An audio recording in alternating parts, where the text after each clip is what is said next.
మంచిదినైనా భగవంతుని గురించి తెలుసుకో అంటారు. కానీ నేను మీ దగ్గరకు వచ్చింది భగవంతుని గురించి తెలుసుకోవడం కోసము అని అంటే, భగవంతుని గురించి తెలుసుకోవడం అంటే అది సులభమా? నేను కూడా తిరగదానే ఉన్న దానికోసం అని అంటే, సరే ఆయన విడిచిపెడతాడు గమనండి, ఇంకొక సాధువులు కనిపిస్తే ఆయన అడుగుతాడు, భగవంతుని గురించి తెలుసుకోవచ్చు నేను అంటారు. అంటే తెలుసుకోవచ్చు, మంచిదే, అందుకే మీరు నాకు చూపించగలరా? నేనే చూడలేదు, ఇంకా నీకేం చూపిస్తానని అంటాడు. నేనే చూడలేదు, నీకేం చూపిస్తాను? ఇంక నువ్వు చూడనప్పుడు నీ దగ్గర నేను ఎందుకు సేవ చేసేది? అర్థమవుతుందా? నువ్వు చూడలేదు భగవంతుడిని, నేను ఇంకేంటి నీకు సేవ చేసేది ఎందుకు? ఇట్లా కొంతకాలం వెతికి వెతికి వెతికి వచ్చిన సాధువుకి అందరికీ నమస్కారం చేసేదే ఎవరు? వివేకానంద స్వామి. వచ్చిన సాధువులందరికీ నమస్కారం చేసేది, వాళ్ళని అడిగేది దేన్ని? భగవంతుని గురించి. భగవంతుని గురించి అడిగితే వాళ్ళు మాకు తెలియదు అని. లాస్ట్కు ఒక అతను ఎవరు అయ్యా, ఒక ఆయన ఉన్నాడు అక్కడ బెంగాల్లో, కలకత్తా దగ్గర కాళికామాత దేవస్థానంలో ఉన్నాడు. ఆయన చూసేదానికి పిచ్చోడు మాదిరి ఉంటాడు. ఆయనైతే నీకేమైనా చెప్పగలరేమో అని అంటారు ఎవరు. అంటే సరే, ఇంత దూరం వచ్చినాము, అందరినీ చూస్తూ ఉన్నాము, ఆయన కూడా చూద్దాం ఒకసారి, ఆయన కూడా ఒకసారి చూద్దాం అని వివేకానంద స్వామి వారి దగ్గరికి వెళ్తారు. వారి దగ్గరికి వెళితే ఆయన అమ్మవారి పూజ చేసుకుంటాడు. అమ్మవారి పూజ చేసేసి అది వారి యొక్క నిత్యకర్మగా ఉంటుంది.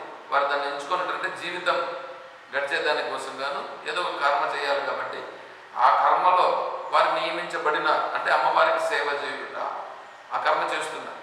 ఆ కర్మ చేసి మళ్ళీ వచ్చి కూర్చున్నారు. వచ్చి కూర్చుంటే అప్పుడు వివేకానంద స్వామి వారు కూడా కూర్చొని ఉన్నారు. కూర్చొని ఉన్న తర్వాత వారు ఏంటంటే కూర్చొని భజన చేయడం, అంటే అమ్మవారి కీర్తనలు వచ్చేయడం చేస్తున్నారు. చేస్తూ ఉంటే ఈయన వివేకానంద స్వామి కూడా అందరూ భజన చేస్తున్నారు కాబట్టి ఈయన భజన అందుకుంటారు. ఎవరు? వివేకానంద స్వామి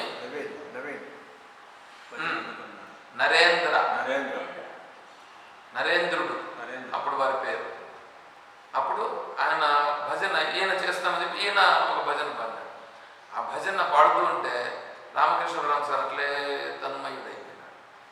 రామకృష్ణవరం సార్ తన్మయుడై కళ్ళు తెరిచి, ఆయన ఇన్నాళ్ళు ఎక్కడున్నావయ్యా, నీకోసమేనయ్యా నేను వెతుకుతాడని చెప్పి ఆయన దగ్గరికి పోయినాడు.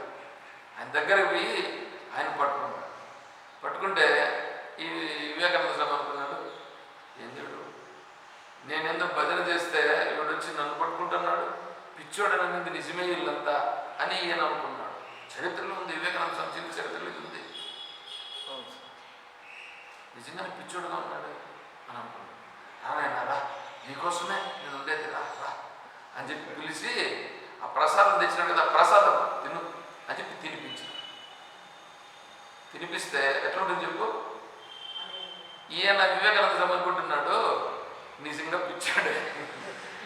ఎందుకంటే ప్రసాదం తీసి నాకు తినిపించడం ఏంటి, పిచ్చోడే అని లోపల అనుకుంటూ, కానీ ఏమో చూద్దామని, స్వామి నేను మీ దగ్గరకు ఒక కార్యక్రమం, ఒక దీనికోసం వచ్చాను.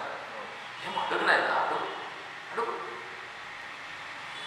భగవంతుని మీరు చూశారా అంటే అన్నాడు. ఇంతవరకు అన్నాడు తనకు కనిపించలేదు. వివేకానంద స్వామికి అన్నాడు, ఎవడు కనిపించదా? చూసినారా? చూసి నాకు చూపిస్తారా?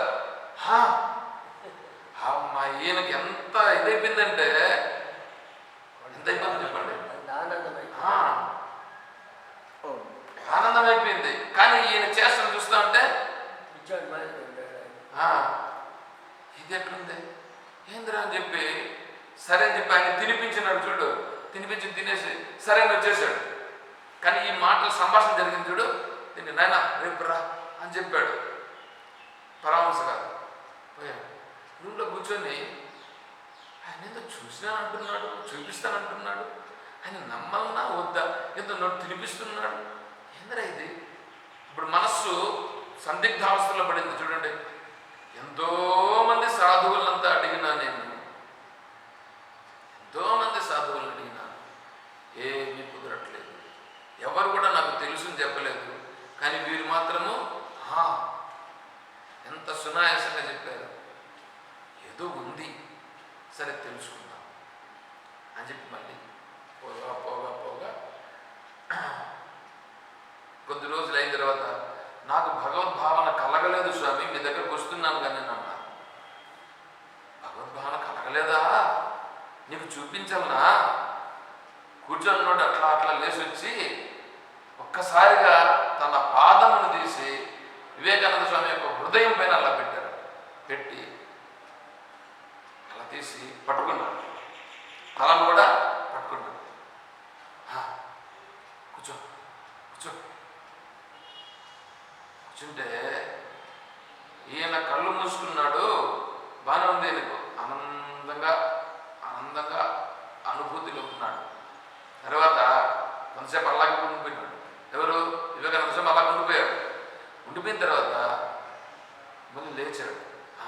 ఈరోజుకు చాలు, ఈరోజుకు చాలు, వెళ్ళు అని అన్నాడు. వెళ్ళాడు. ఈయన వెళ్తూ ఉంటే వివేకానంద స్వామి వెళ్తుంటే మామూలుగా రోడ్లో నడుస్తున్నాడు కదా, ఈయన నడిచినట్లు లేదు. ఈయనకు శరీరాన్ని ఎవరో నడిపిస్తున్నట్లుగా ఉంది. శరీరాన్ని ఎవరో నడిపిస్తున్నట్లుగా ఉంది.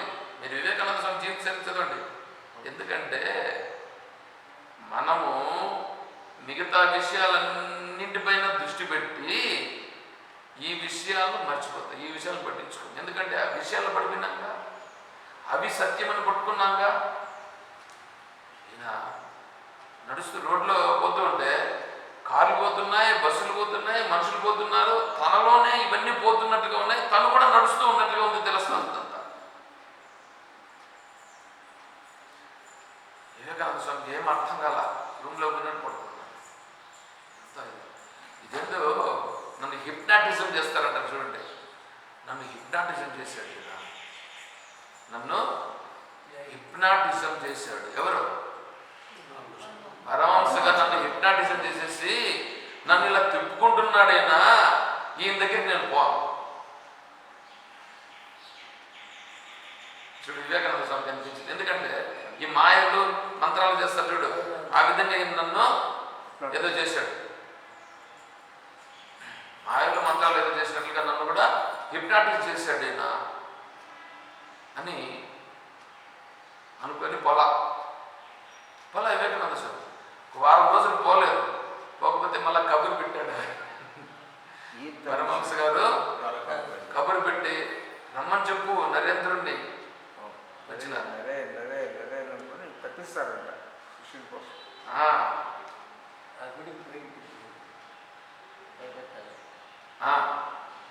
పోతే సరే మళ్ళీ వచ్చాడు.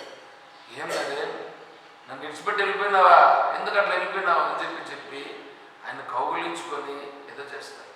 సరే కూర్చుంటాడు. మళ్ళీ ఏదేదో జరుగుతుందని అనుకోండి. జరిగిన తర్వాత ఇది సత్యమా, మీరు చూపించింది సత్యమా, ఇదా భగవంతుడు అని వాళ్ళిద్దరి మధ్యలో చర్చ జరుగుతుంది. ఆయన వేదాంతము ద్వారా తెలుసుకోవాలి, ఇది అనుభూతి పొందడం జరుగుతుంది. ఇది ఒకటే కాదు, వేదాంతం కూడా అధ్యయనం చేయాలి అని చెప్తారు పరమహంస గారు. అప్పుడు వేదాంత అధ్యయనం చేస్తారు. బ్రహ్మసూత్ర భాష్యాలు వస్తాయి.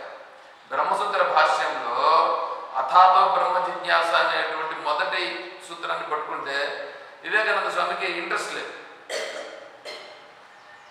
లేకుండా 3 రోజులు అథాతో బ్రహ్మ జిజ్ఞాస గురించి ఏదో మనసు లేకుండా చదువుతున్నాడు.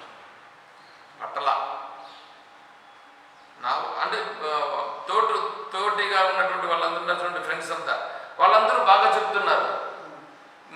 వివేకానంద స్వామి మాత్రం చెప్పలేకపోయారు. ఎందుకు నువ్వు చెప్పలేదే అని అడిగిన.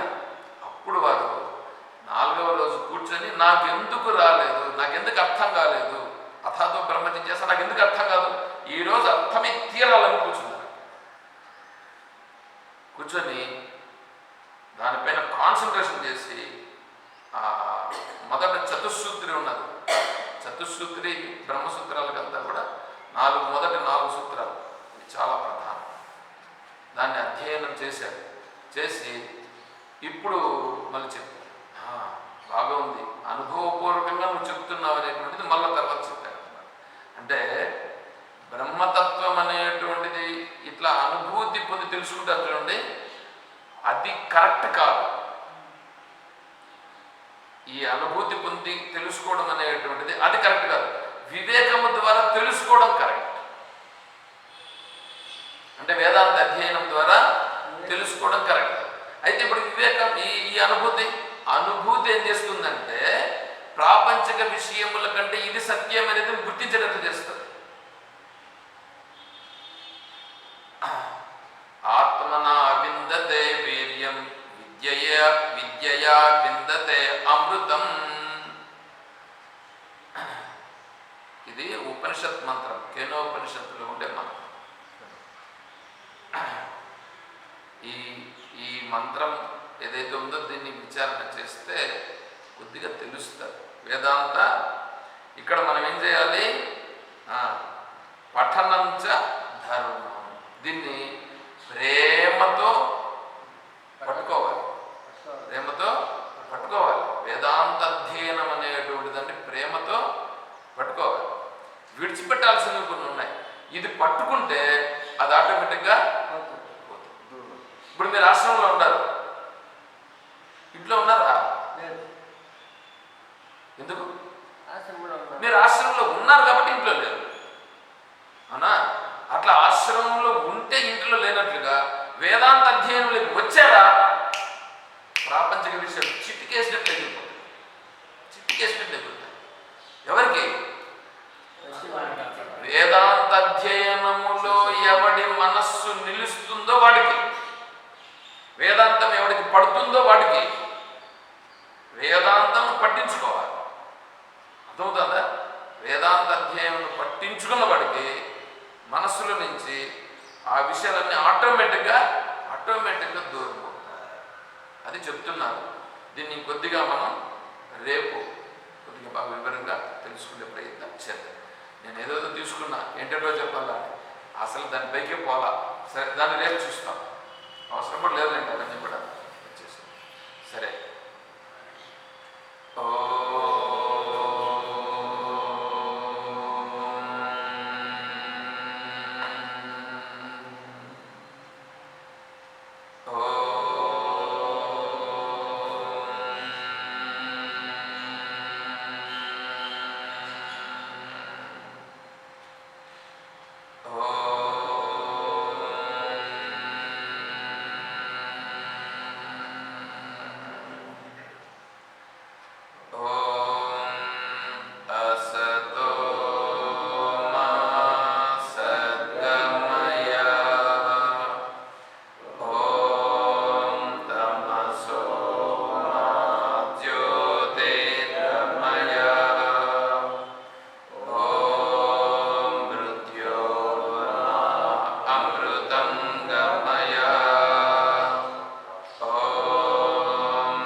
సద్గురు చరణారవిందా